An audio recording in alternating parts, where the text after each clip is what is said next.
Hello everyone out there. How are you? Hope all of you are fine. मी मानसी तुमच्या सर्वांचं स्वागत करते आपल्या आजच्या इंग्लिशच्या या सेशनमध्ये.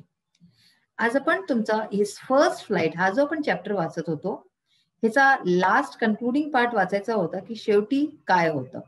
तो जो पक्षी होता, सीगल होता, जो लहानसा, जो उडायला खूप भियत होता, शेवटी आपल्या आईच्या प्रयत्नांच्या कारणाने आणि आईने त्याला इतकं मोटिवेट केलं, तो भुका होता तर त्याला एक जे आहे फिश दाखवली आणि तसं तो मग उडला आणि मग उडला तर हळूहळू करून त्याची भीती कशी संपली आणि आता काय होतं त्याच्या नेक्स्ट. चला आता वाचूया his first flight.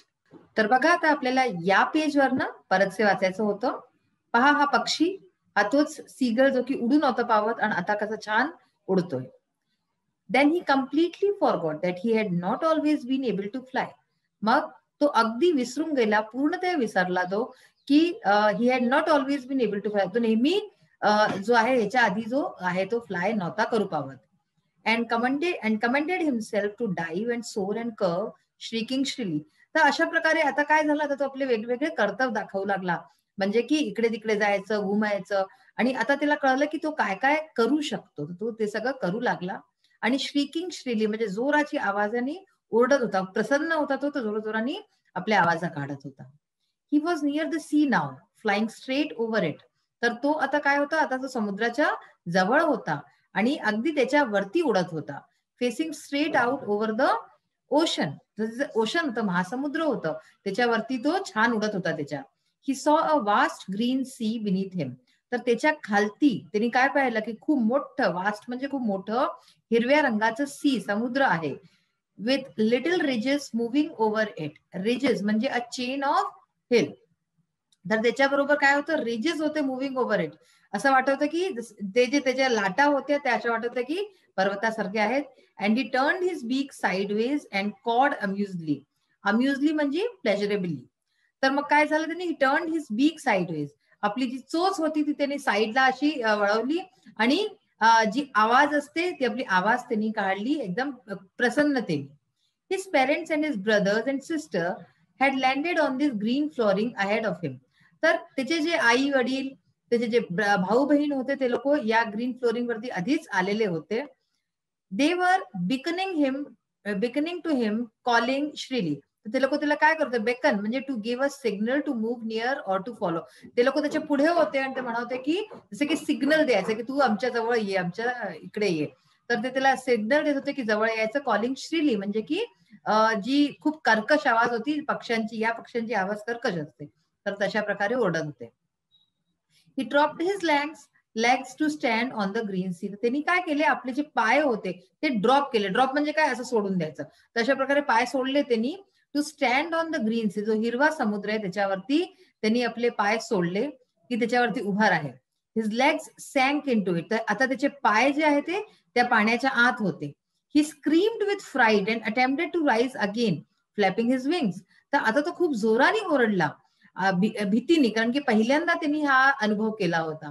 And attempted to rise again, आणि त्यांनी प्रयत्न केला की परत वरती उठायचा. फ्लॅपिंग इज विंग्स, आपले विंग्स जे पंख होते त्याला फ्लॅप करून अशा प्रकारे. But he was tired and weak. पण तो काय झाला होता, खूप थकलेला होता आणि तो कमजोर झाला होता. विथ हंगर, भुकेनी. And he could not rise, पण तो उठू नव्हता पावत. Exhausted by the strange exercise, कारण की ही जो एक्सरसाइज होती, म्हणजे हा जो काम जो आज त्यांनी केला होता हे पहिल्यांदा केलं होतं त्यांनी, तो फार थकून गेलेला होता. His feet sank into the green sea. तर त्या समुद्रामध्ये त्याचा पाय जे आहे ते बुडाले. And then his belly touched it. आणि मग त्याचं जे बेली म्हणजे जो पोट होता, खालचा हिस्सा असतो ना ह्याचा पक्षीचा, पहा इथे तुम्हाला दाखव मी, हा जो हिस्सा आहे हा, दिस इज बेली. तर पहिले पाय त्याचे गेले आत, मग त्याच्यानंतर ही बेली म्हणजे हा हिस्सा, हाही यांनी टच केला पाण्याला. मग काय झालं, अँड ही सँक नो फार्दर म्हणजे की तो आता जो आहे तो डुबत नव्हता. म्हणजे त्याचे पाय गेले, त्याचा बेली गेली, पण तरी सुद्धा तो डुबला नाही.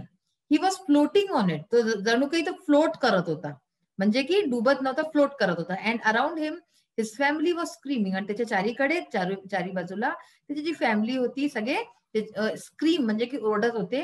प्रेझिंग हिम, त्याला खूप प्रेज करत होते, शाबाशी देत होते. And their beaks were offering him scraps of dogfish. आणि त्यांचे जे बीक्स होते, त्यांचे जे चोच होते, चोचानी आपल्या त्याला ते लोक डॉग फिश टाकत होते वरतून. He had made his first flight. तर अशा प्रकारे त्यांनी आपली फर्स्ट फ्लाईट जी होती ती पूर्ण केली होती. पहिली जी उडान होती ती त्याची पूर्ण झालेली होती. लायम ओ फ्लॅटी, तर हे ह्याचे रायटर आहेत या कहाणीचे. खूप सुंदर कहाणी होती ना, मजाच आली असेल तुम्हाला की. आता बघा, फॉलोइंग स्टेटमेंट्स आर ट्रू और फॉल्स. 4 स्टेटमेंट्स दिले आहेत, ह्याला वाचून सांगायचंय की ट्रू आहे किंवा फॉल्स आहे. The young seagull was not confident about the ability of his wings. म्हणजे जो यंग सीगल, लहान सीगल होता, जो पक्षी होता, तो कॉन्फिडेंट नव्हता, त्याला आत्मविश्वास नव्हता आपल्या एबिलिटीवरती, आपल्या क्षमतेवरती, आपल्या पंखांच्या क्षमतावरती, पर जे होते त्याच्या परांच्या क्षमतावरती जे आहे त्याला आत्मविश्वास नव्हता. तर हे खरंय, this is true. The young seagull's parents guided and improved his siblings in the art of flying. तर ह्याचे जे सीगलचे जे पेरेंट्स होते त्यांनी त्याच्या भावा बहिणींना जे आहे फ्लाइंगची जी आर्ट असते, जी कला असते ती शिकवली. तर हे बिलकुल करेक्ट आहे. So this is also true. When the young seagull pretended to be falling asleep, जेव्हा तो खोटं खोटं झोपायचं नाटक करत होता, his parents noticed him. तर पेरेंट्सनी, दोघांनी, आई वडिलांनी त्याला पाहिलं, नोटीस केलं. So this is false. नुसतं आईने पाहिलं होतं, दोघांनी नाही पाहिलं, तर म्हणून हे फॉल्स आहे. Flying across the young seagull, the mother drop the piece of fish into his beak. म्हणजे की जेव्हा ती आई आली त्याच्या यंग सीगल जवळ, तो दुसरी बाजू ना, तर त्यांनी आईनी त्याच्या तोंडामध्ये अ पीस ऑफ फिश त्याच्या बीक मध्ये टाकली. तर हे पण फॉल्स आहे, तेव्हा नव्हती टाकली. त्याच्यानंतर हे सगळे जितकेही आपले एक्सरसाइज आहेत हे आपण ऑलमोस्ट सगळे करून चुकलेलो आहोत. जे नाही केले ते आज आपण अनेक बघणार आहे. आता बघा, जसं हे लर्निंग बायसायकल, की बायसायकल लर्न करायची, तर मग कसं करायचं. Describe in your notebook the challenges you faced while learning to ride a bicycle, swimming और एनी स्किल. आपण सायकल शिकताना कोणतंही अशा प्रकारचं स्विमिंग काही आणि शिकताना काय चॅलेंजेस फेस केले त्या बाबतीत लिहायचं. तर लर्निंग बायसायकल चॅलेंजेस कोणते होते, कॉन्फिडन्स, रिस्क, डेअरिंग, फिअर. तर हे आपण आता बघू ह्याला जे आहे पॅराग्राफ फॉर्म मध्ये. मग आहे तुमचा project, collect the career options related to flying. फ्लाइंगशी रिलेटेड कोणते कोणते कॅरियर ऑप्शन्स होऊ शकतात, तुम्ही काय पुढे करू शकतात त्याच्यात ते पहा. Find out the institutes where training of your options is given. आणि अशा प्रकारचे इन्स्टिट्यूट शोधा जे की असे कोणते ट्रेनिंग्स वगैरे देत असतील, आणि त्याचे detailed information about the fees, duration of training, की किती वेळाचं असतं, किती महिन्यांचं, किती वर्षाचं असतं, फ्युचर प्रॉस्पेक्ट्स, हे सगळं तुम्ही पता लावा. अशाच प्रकारे कलेक्ट और draw different pictures of birds. बर्ड्सच्या वेगवेगळ्या पिक्चर्स जे आहे कलेक्ट करा फ्रॉम युअर सराउंडिंग. तुमच्या नेबरहुड मधनं तुम्ही फोटो काढू पण शकतात. आजकाल तर फोटो करता आपल्याजवळ काय आहे, मोबाईल आहे, त्यांनी फोटो काढता येतं. अँड राईट अबाउट देम, आणि त्यांच्या बाबतीत लिहा. Make a chart with some information about each. अशा प्रकारे एक चार्ट सुद्धा बनवू शकता. आता बघा, लँग्वेज स्टडी आहे, हे इम्पॉर्टंट पार्ट आला. There are words that have the same pronunciation but differ in spellings. असे शब्द असतात ज्याचे की प्रोनाउन्सिएशन तर सेम असतात, म्हणजे आपण एकाच सारखं बोलतो पण स्पेलिंग्स डिफरंट असतात. They are called homophones. अशा शब्दांना काय म्हणतात, होमोफोन्स. फॉर एक्झाम्पल फेअर, तर या दोन्ही शब्दांना आपण फेअरच म्हणतो, पण दोघांची स्पेलिंग वेगळी आहे आणि अर्थ सुद्धा वेगळा आहे. नो, हे KNOW पण नो म्हणतो, NO पण. Sometimes the words have the same spelling. आता कधी कधी एकच स्पेलिंग असते कोणत्या शब्दाची, अँड प्रोनाउन्सिएशन स्पेलिंग सगळं सेम असतं, but can have different meanings. पण तरी सुद्धा त्या एकाच शब्दाचे वेगवेगळे अर्थ असू शकतात इन डिफरंट सिच्युएशन्स. कोणत्या सिच्युएशन मध्ये, कोणत्या परिस्थितीमध्ये त्याचा काय अर्थ निघतंय हे वेगळं होऊ शकतं. They are called homographs. तर त्यांना काय म्हणतात, होमोग्राफ्स म्हणतात. For example watch. आता वॉच म्हणजे काय, एक तर घडी जी आपण लावतो, आणि वॉच म्हणजे ऑब्झर्व करणं, कोणाला पाहिलं नीचे. Observe, watch, portable, time piece. ठीक आहे, तर हे होमोग्राफ झालं. फेअर, फेअरचं काय, not very good, not very bad, म्हणजे की तुम्हाला कॉपीत काम केल्याबद्दल टीचर फेअर देते. आणि fair, an exhibition and sale of item. ठीक आहे ना, की कधी एक्झिबिशन लागतं तर त्याच्यातही फेअर म्हणतात. मेळा असतो, जो मेळा लागतो. फेअर म्हणजे ऑफ कॉम्प्लेक्शन स्किन टोन, कोणी गोरं असतं, कलर त्याचा गोरा असतो, तो फेअर म्हणतात. हर कॉम्प्लेक्शन इज फेअर, म्हणजे ऑफ कॉम्प्लेक्शन स्किन टोन. आता बघा, homophones and homographs are together known as homonyms.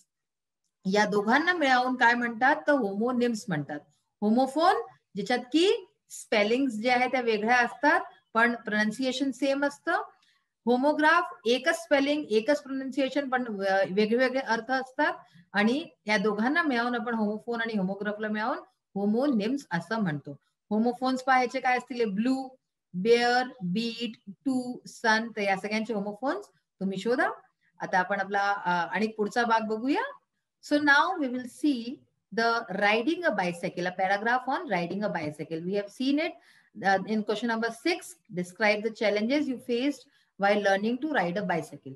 Bicycle शिकताना तुम्ही काय चॅलेंजेस पाहिले, म्हणजे तुम्हाला काय काय वस्तूंचा सामना करावा लागला. Though some people think that riding a bicycle is a very easy thing. काही लोक सोचतात की एक सायकल चालवणं फारच इझी टास्क आहे, ह्याच्यात काहीच कठीण नाहीये. But it is not true. पण हे खरं नाहीये. It is a challenging job. हा एक चॅलेंजिंग जॉब आहे. When you begin to learn cycle, जेव्हा तुम्ही सायकल शिकण्याची सुरुवात करता, you must have to drive away and win over the fear of falling. तर तेव्हा तुम्हाला काय करावं लागतं? आपली जी भीती आहे की तुम्ही पडून जाले की आणि कोणत्याही प्रकारची आणि दुसऱ्या भीती आहे, सगळ्यांना साईड ठेवावं लागतं. While riding a cycle you are bound to fall. जेव्हा तुम्ही सायकल चालवण्यास सुरुवात करताय, तर तेव्हा जर शिकताय तर तुम्ही पडायलाच पडाले, हे तुम्ही नक्की मानून चला. वन्स और ट्वाइस, एकदा किंवा दोनदा, और मोर किंवा आणि त्याच्याहून जास्त. अँड मे गेट इंजर्ड, आणि होऊ शकतं की तुम्हाला थोडी बहुत चोटही लागेल. So you must be bold and forget your fear of falling. म्हणून तुम्हाला बोल्ड असावं. तुम्ही इतके बोल्ड असा की तुम्ही पडायलाही जरी तरी सुद्धा तुमच्यामध्ये इतकी भीती जी आहे, भीतीचं कारण नसावं की पडलो तर पडलो, आपण परत उठून सायकल शिकू. तर forget your fear of falling. तर म्हणून हे जे भीती आहे तुमची पडायची, हिला विसरावं लागेल. सेकंडली, दुसरी गोष्ट, ऍज अ बिगनर, जे आपण नवीन शिकतोय सायकल, डोंट फुली depend on a trainer or a supporter. तुम्ही पूर्णतया जो तुम्हाला सायकल शिकवतो आहे त्याच्यावरती पूर्णतया अवलंबून नका राहू. Otherwise you will never learn cycling. नाही तर तुम्ही कधीच सुद्धा सायकलिंग शिकू नाही शकत. जर तुम्ही नेहमी आपल्या सपोर्टर वरती किंवा जो तुम्हाला शिकवतोय, तुमचा मोठा भाऊ, तुमची आई, वडील, कोणी पण शिकवतंय जर, तर नेहमी तुम्ही त्यांच्यावरती अवलंबून नका राहू. नाही तर तुम्ही सायकलिंग नीट प्रकारे शिकू नाही शकाल. You should ride on your on with determination. तुम्हाला स्वतःहून सायकल चालवता आली पाहिजे, त्याची म्हणजे धाडस असलं पाहिजे आणि डिटर्मिनेशन असलं पाहिजे, त्या गोष्टीचा दृढ विश्वास असला पाहिजे की तुम्ही हे करालच आहे. You must B study, stable and patient. तुमच्यात धैर्य असलं पाहिजे, तुम्ही खूप स्टेबल असले पाहिजे. तर हे सगळे गुण तुमच्यात असणं जरुरी आहे. You will have to look straight ahead of you and not to the handle, pedal or anywhere else.